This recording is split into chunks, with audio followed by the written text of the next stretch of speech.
আজ সোমবার দিন। এই সোমবার দিনে মহান আল্লাহ তাআলার রহমতের দরজা খোলা আছে। সুবর্ণ সুযোগ হাতছাড়া করবেন না। ও মহিলা মা বোনেরা, আজ মুহররমের ৬ তারিখ।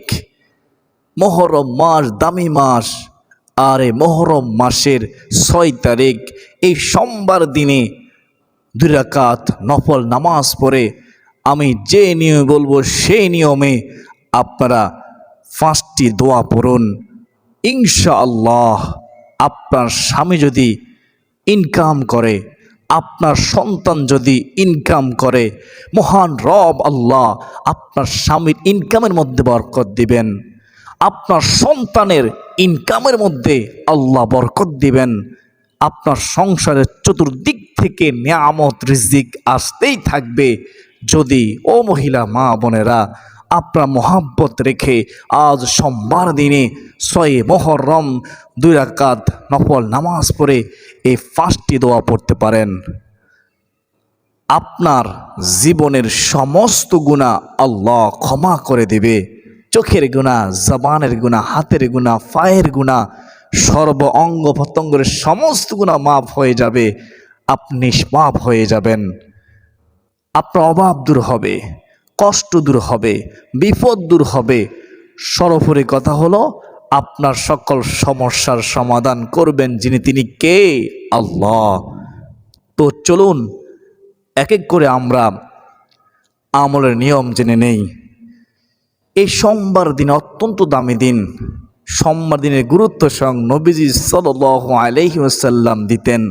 সোমবার দিন সকল মুমিন বান্দাবান্দির আমলনামা আল্লাহ তাআলার দরবারে পেশ করা হয়। সুবহানাল্লাহ। ১ নম্বরে আমরা সোমবার দিনে উত্তম ওযু করে ২ রাকাত নফল নামাজ পড়ে আমরা এই ছোট্ট দোয়াটি পড়ব। দোয়ায়ে নুস ১০০ বার। লা ইলাহা ইল্লা আনতা সুবহানাকা ইন্নী কুনতু মিনাজ জালিমিন। এই দোয়ায়ে নুস আমরা ২ রাকাত নফল নামাজ পড়ে ১ নম্বরে আমরা পড়ব ১০০ বার। এখন একটু কষ্ট করে শুনেন। আপনি উত্তম ওযু করে আজ সোমবার দিনে কোন ২ রাকাত নফল নামাজ পড়বেন, কখন পড়বেন, কিভাবে পড়বেন, কিভাবে নিয়ত করবেন, রুকু সেজদা কিভাবে দিবেন, সেজদায় কিভাবে দোয়া করবেন, শুনেন কিভাবে মুনাজাত করবেন। তো এই সোমবার দিনে ৬ মুহররম আপনি প্রথমত উত্তম ওযু করে নেবেন। ওযু করে নিয়ে নামাজের যে ৩টি নিষিদ্ধ সময় আছে, সে নিষিদ্ধ ৩টি সময় ছাড়া আপনি বাকি যে কোনো সময়ে ২ রাকাত সলাতুল হাজত নামাজ, এই বিশেষ ২ রাকাত নামাজ আপনারা আদায় করবেন। নবীজি সাল্লাল্লাহু আলাইহি ওয়াসাল্লাম উত্তম রূপে ওযু করে ২ রাকাত এই সলাতুল হাজত নামাজ পড়ে আল্লাহর কাছে সাহায্য চাইতেন। যখনই কোনো বিশেষ উদ্দেশ্য থাকতো, বিশেষ কিছুর প্রয়োজন হতো, রহমাতুল আলামিন নবীজি আল্লাহর কাছে নামাজের মাধ্যমে সাহায্য চাইতো। আর আল্লাহ তাআলা তো বলেছেন ওয়াস্তাইনু বিসসবরি ওয়াসসালাহ, তোমরা নামাজের মাধ্যমে, ধৈর্যের মাধ্যমে আমি রব আল্লাহর কাছে সাহায্য চাও। ও মহিলা মা বোনেরা, তাহলে এখন শুনুন আপনারা কীভাবে নিয়ত করবেন। যায় নামাজের মধ্যে দাঁড়িয়ে প্রথমত যায় নামাজের দোয়াটি পড়বেন। ইন্নী ওয়াজ্জাহতু ওয়াজহিয়া লিল্লাযী ফাতারাস সামাওয়াতি ওয়াল আরদা হানিফা ওয়া মা আনা মিনাল মুশরিকিন। তো তারপর নিয়ত করবেন আমি আল্লাহ তাআলাকে সন্তুষ্টি করার জন্য ২ রাকাত সলাতুল হাজত নামাজ পড়ার নিয়ত করলাম। আল্লাহু আকবার। নিয়ত করার পরে হাত বাঁধার পরে আপনি সানা পড়বেন, তারপর আউযুবিল্লাহ বিসমিল্লাহ সহকারে সূরাতুল ফাতিহা পড়বেন। তারপরে সূরাতুল ইখলাস 3 বার পড়বেন। তো তারপরে আপনি আল্লাহু আকবার বলে রুকু দিবেন, রুকু তাসবিহ পড়বেন, রুকুতে সোজা হয়ে দাঁড়াবেন, সেজদা দিবেন, সেজদা তাসবিহ পড়বেন, দুই সেজদার মাঝখানে সোজা হয়ে বসবেন। আপনি সেজদায় গিয়ে প্রথমত সেজদা তাসবিহ পড়বেন, সুবহানা রাব্বিয়াল আ'লা, সুবহানা রাব্বিয়াল আ'লা, সুবহানা রাব্বিয়াল আ'লা। তারপরে সেজদায় দোয়া করবেন। এই দোয়া ইউনুস পড়ে লা ইলাহা ইল্লা আনতা সুবহানাকা ইন্নী কুনতু মিনাজ জালিমিন। তো আশা করি সকলে বুঝতে পেরেছেন। তো 2 রাকাত সলাতুল হাজত নামাজ আদায় করে আপনি 1 নম্বরে কোন দোয়া পড়বেন? 100 বার দোয়া ইউনুস 100 বার পড়বেন। আল্লাহ তাআলা ওয়াদা করেছেন, যেইভাবে আল্লাহ তাআলা হযরত ইউনুস আলাইহিস সালামকে মাছের পেট থেকে, সমুদ্রের ফার্নিসের অন্ধকার থেকে, রাতের অন্ধকার থেকে, মাছের পেটের অন্ধকার থেকে, কঠিন বিপদ থেকে উদ্ধার করেছেন, সেইভাবে কোনো মুমিন যখন আল্লাহর কাছে সাহায্য চাইবে, এই দোয়ার মাধ্যমে আল্লাহ সাহায্য করবেন, আল্লাহ বিপদ আপদ দূর করবেন, আল্লাহ তার ডাকে সাড়া দিবেন। সুবহানাল্লাহ। ফাস্তাজাবনা লাহু ওয়া নাজাইনাহু মিনাল গাম্মি ওয়া কাযালিকা নুনজিল মুমিনিন। আল্লাহু আকবার কাবীরা। তো আমরা 1 নম্বর দোয়াটি জানলাম কি? দোয়ায়ে ইউনুস। কতবার পড়বেন? 100 বার পড়বেন 2 রাকাত সলাতুল হাজত নামাজ আদায় করার পরে। লা ইলাহা ইল্লা আনতা সুবহানাকা ইন্নী কুনতু মিনাজ জালিমিন। লা ইলাহা ইল্লা আনতা, আল্লাহ তুমি ছাড়া কোনো ইলাহা নেই, তুমি ছাড়া কোনো মাবুদ নেই। ইন্নী কুনতু মিনাজ জালিমিন, নিশ্চয় আমি জালেমদের অন্তর্ভুক্ত। কত বিনয় দোয়ার মধ্যে।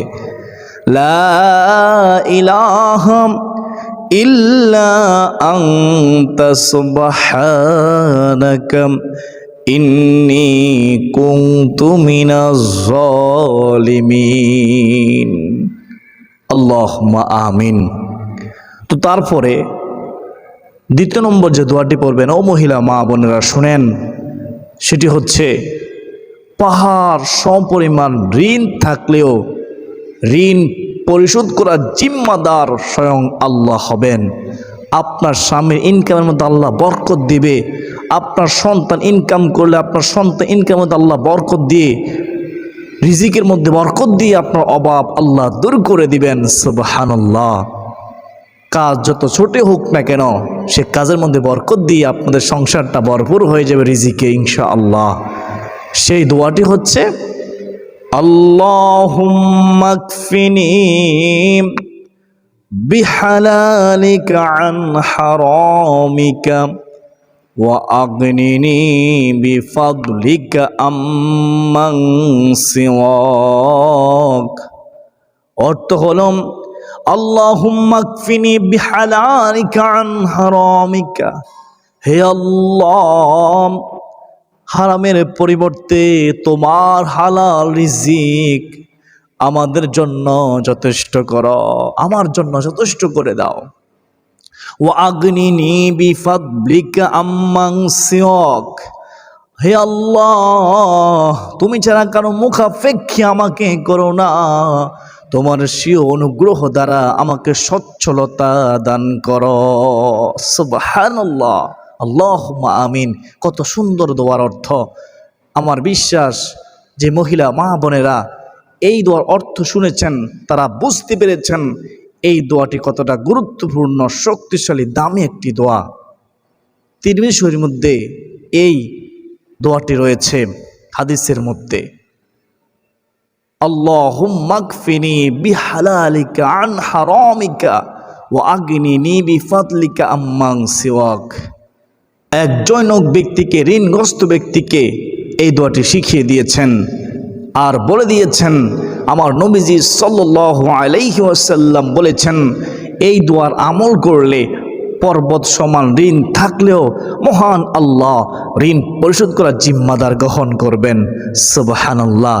ওই জৈনক ব্যক্তি বিশ্বাস রেখে এই দোয়ার আমল করেছে, সেও ঋণ থেকে মুক্তি পেয়েছে, তার অভাব দূর হয়েছে, তার রিজিকের পথ প্রশস্ত হয়েছে, রিজিকের মধ্যে আল্লাহ বরকত দিয়ে তার অভাব দূর করে দিয়েছেন। সুবহানাল্লাহ। আমরাও বিশ্বাস রেখে এই দোয়ার আমল করব ইনশাআল্লাহ। এই দোয়াটি কতবার পড়বেন? এই দোয়াটি 10 বার পড়বেন। ঋণ মুক্তির শ্রেষ্ঠ দোয়া, পরীক্ষিত দোয়া। অসংখ্য মানুষ এই দোয়ার বরকতে ঋণ থেকে পরিত্রাণ পেয়েছে, আল্লাহ সাহায্য করেছে। প্রিয়দিনী ভাই বোনেরা, এই দোয়াটি কতবার পড়বেন? 3 বার পড়বেন। মাত্র 3 বার বিশ্বাস রেখে পড়লেই হবে ইনশাআল্লাহ। তো আমরা 2 নম্বর দোয়াটি জানলাম। ও মহিলা মা বোনেরা, এখন আমরা যেমন 3 নম্বর দোয়া, সেটা হচ্ছে ইয়া আরহামার রাহিমিন, ইয়া আরহামার রাহিমিন, ইয়া আরহামার রাহিমিন, ইয়া আরহামার রাহিমিন। এই দোয়াটি আপনারা 3 বার পড়বেন, বেশিক্ষণ সময় লাগবে না, মোহাব্বত রেখে পড়বেন। ইয়া আরহামার রাহিমিন, ইয়া আরহামার রাহিমিন, ইয়া আরহামার রাহিমিন। তো এখন আমরা জানবো 4 নম্বর দোয়া। 4 নম্বর দোয়াটি হচ্ছে হাসবুনাল্লাহু ওয়া নি'মাল ওয়াকিল ওয়া নি'মাল মাওলা ওয়া নি'মান নাসির। অত্যন্ত দামি দোয়া, কোরআনে বর্ণিত দোয়া, আল্লাহ তাআলা শিখানো দোয়া। এই দোয়া পড়লে আল্লাহ খুশি হয়ে যায়, আল্লাহ তার জামিনদার হয়ে যায়, আল্লাহ তাআলা তার সাহায্যকারী হয়ে যায়, আল্লাহ তাকে সাহায্য করে, আল্লাহ তার উত্তম অভিভাবক হয়ে যায়, তার জিম্মাদার সঙ্গে আল্লাহ হয়ে যায়। সুবহানাল্লাহ। হাসবুনাল্লাহু ওয়া নি'মাল ওয়াকিল ওয়া নি'মাল মাওলা ওয়া নি'মান নাসির। আল্লাহ, তুমি আমাদেরকে তোমার শিখানো কোরআনে বর্ণিত এই দোয়াটি শিখার, এই দোয়াটি পড়ার তৌফিক দান করো। এই দোয়াটি কতবার পড়বেন? 3 বার পড়বেন। 3 বার পড়লেই হবে। এভাবে মোহাব্বত রেখে পড়বেন। খেয়াল করে শুনেন। হাসবুনাল্লাহু ওয়া নি'মাল ওয়াকিল ওয়া নি'মাল মাওলা ওয়া নি'মান নাসির। হাসবুনাল্লাহু ওয়া নি'মাল ওয়াকিল ওয়া নি'মাল মাওলা ওয়া নি'মান নাসির। হাসবুনাল্লাহু ওয়া নি'মাল ওয়াকিল ওয়া নি'মাল মাওলা ওয়া নি'মান নাসির। সর্বশেষ 5 নম্বর যে দোয়াটি পড়বেন 3 বার, সেই দোয়াটি হচ্ছে ইয়া যাল জালালি ওয়াল ইকরাম। অর্থ কি? হে মহিমাময়, হে সম্মানিত, ইয়া জাল জালালি ওয়াল ইকরাম। সুবহানাল্লাহ। ইয়া জাল জালালি ওয়াল ইকরাম, ইয়া জাল জালালি ওয়াল ইকরাম। এক সাহাবী ফরজ নামাজের পরে বসে বসে তাসবিহ তাহলিল পরে ইসমে আযম পরে আল্লাহর কাছে দোয়া করতেছে। তখন নবীজি শুনলেন সে যে দোয়া পড়েছে।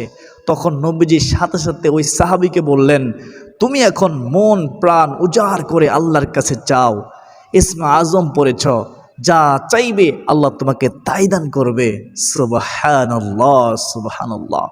তো আমরা ইয়া জাল জালালি ওয়াল ইকরাম 3 বার পড়ব। এই হচ্ছে মোট 5টি দোয়া। আজ 6 মুহররম সোমবার দিনে 2 রাকাত সলাতুল হাজত নামাজ পড়ে এই 5টি দোয়া পড়ুন। তারপর আপনি দুরুদে ইব্রাহিম 3 বার পড়ুন। আল্লাহুম্মা সাল্লি আলা মুহাম্মাদিন ওয়া আলা আলি মুহাম্মাদ কামা সাল্লাইতা আলা ইব্রাহিম ওয়া আলা আলি ইব্রাহিম ইন্নাকা হামিদুম মাজিদ। আল্লাহুম্মা বারিক আলা মুহাম্মাদিন ওয়া আলা আলি মুহাম্মাদ কামা বারাকতা আলা ইব্রাহিম ওয়া আলা আলি ইব্রাহিম ইন্নাকা হামিদুম মাজিদ। তারপর সর্বশেষ দুই হাত প্রসারিত করে আল্লাহ তাআলার কাছে মুনাজাত করবেন। মনে রাখবেন, আল্লাহ সবচেয়ে বেশি লজ্জাশীল। কোনো বান্দা যখন দুই হাত প্রসারিত করে মহান রব আল্লাহর কাছে দোয়া করে, হাদিসের মধ্যে আসছে মহান রব আল্লাহ সেই দুখানা হাত ফিরিতে লজ্জাবোধ করেন, অর্থাৎ তার দোয়া আল্লাহর সাথে সাথে কবুল করে নেন। বলুন না সুবহানাল্লাহ। আত-তাকদিরু লা ইয়ারুদ্দু ইল্লা বিদ-দুআ। প্রত্যেকটা মানুষের জানা উচিত এই কথা যে তকদির পরিবর্তন হয় না, তবে এই তকদির পরিবর্তন হয় দোয়ার মাধ্যমে। বলুন না সুবহানাল্লাহ। প্রত্যেকটা মানুষের জানা দরকার এই হাদিসটি। মাল্লাম ইয়াসরিল্লাহ ইয়াগদাব আলাইহি। আমার নবীজি সাল্লাল্লাহু আলাইহি ওয়াসাল্লাম বলেছেন, আল্লাহ রাগান্বিত হয় যেই বান্দা আল্লাহর কাছে কোনো কিছু চায় না, দোয়া করে না, সাহায্য চায় না। তো আমাদের কি করা উচিত? আমাদের উচিত বেশি বেশি করে বিনয়ের সাথে, বিশ্বাসের সাথে আল্লাহর কাছে দোয়া করা, আমলের মাধ্যমে, নামাজের মাধ্যমে, ধৈর্যের মাধ্যমে আল্লাহ তাআলার কাছে সাহায্য চাওয়া। আল্লাহ তাআলা আমাকে আপনাকে অবশ্যই সাহায্য করবেন। আল্লাহ আপনাকে আমাকে অবশ্যই বিপদ থেকে মুক্তি দিবেন যদি চাওয়ার মতো চাইতে পারি। ও মহিলা মা বোনেরা, আপনার স্বামীর জন্য দোয়া করবেন, সন্তানের জন্য দোয়া করবেন, যারা কবরে আছে তাদের জন্য দোয়া করবেন, সকল মুমিন মুসলমানদের জন্য দোয়া করবেন, যারা বিদেশে আছে তাদের জন্য দোয়া করবেন। প্রিয়দিনী ভাই বোনেরা, যারা অসুস্থ আছে তাদের জন্য দোয়া করবেন। আজকের দোয়া আল্লাহ পিরিয়ে দিবেন ইনশাআল্লাহ। রহমত দরজা খোলা আছে। আল্লাহ তাআলা আমাকে আপনাকে আমাদের সবাইকে বুঝার, মানার, নফল নামাজের মাধ্যমে, ৬টি দোয়ার মাধ্যমে সাহায্য চাওয়ার তৌফিক দান করুন। সকলে বলি আল্লাহুম্মা আমিন ইয়া আরহামার রাহিমিন। ইয়া আল্লাহ ওয়া মা আলাইনা ইল্লাল বালাগ। আসসালামু আলাইকুম ওয়া রাহমাতুল্লাহি ওয়া বারাকাতুহু।